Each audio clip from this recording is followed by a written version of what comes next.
is really the simplicity that underlies almost all of spirituality. So much of it is our ways that help us to let go. Mostly just through seeing that holding on doesn't work. See, the power of paying attention to your own life is immense. But usually when our life, we're very willing to pay attention when things are going just the way we like. Then we'll pay great attention. But when things don't feel good, we tend to stop paying attention. I mean, our attention is drawn to the pain or the sorrow. It's intrinsically drawn to it, but we are actually trying not to be drawn to it.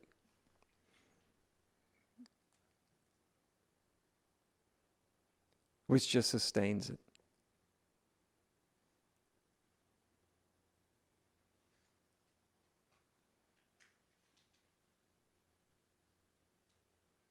But you can see or get some, I hope, some sort of feel, even in your imagination,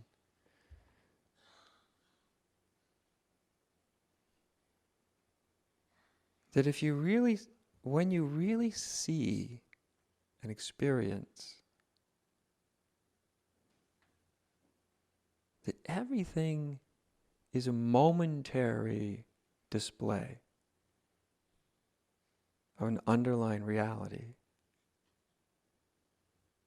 And if that's all there is, of course, if that's all there is, then you cannot be in any way other than that. Then you stop resisting it.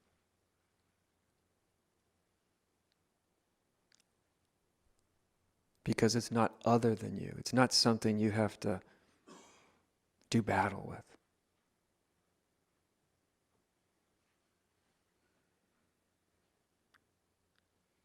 It's the difference between me being that relatively young kid or young man hanging from a rock, terrified, paralyzed through my resistance to fear, and that magic moment where something inside just realized there's no time for this anymore. You do this another 5 seconds, you might die. Then you realize how fast you can actually drop it. And all of a sudden, this terrifying moment of awkwardness, right? Awkward, what do I do? Nothing feels right. Where do I go? How do I do it? All of a sudden, that moment turns into simplicity, flow, and enjoyment even. How does that happen? And that's just sort of a metaphor, right? That's not enlightenment or anything, but that's sort of a metaphor. That's kind of an example of going from fear, which is a kind of grasping or a kind of avoiding, usually both, to really letting go.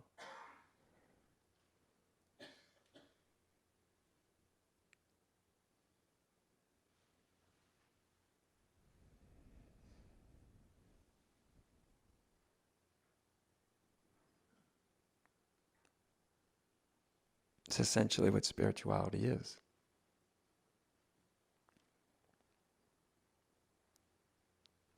And by the way, some of you probably might have already got the feel for this, is when you let go, what it engenders when you, is not only freedom, but also, as one great Zen master said, Dogen, an absolute intimacy with the 10,000 things, which is unity.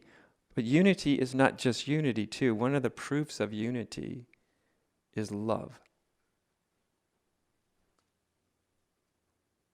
Because love also is one of those non-resistant states. Real love. You know?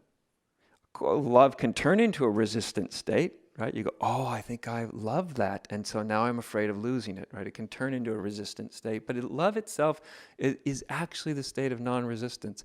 When you fall completely out of resistance, then you fall in love. Does that make sense? You do. You even fall in love with things you don't particularly like.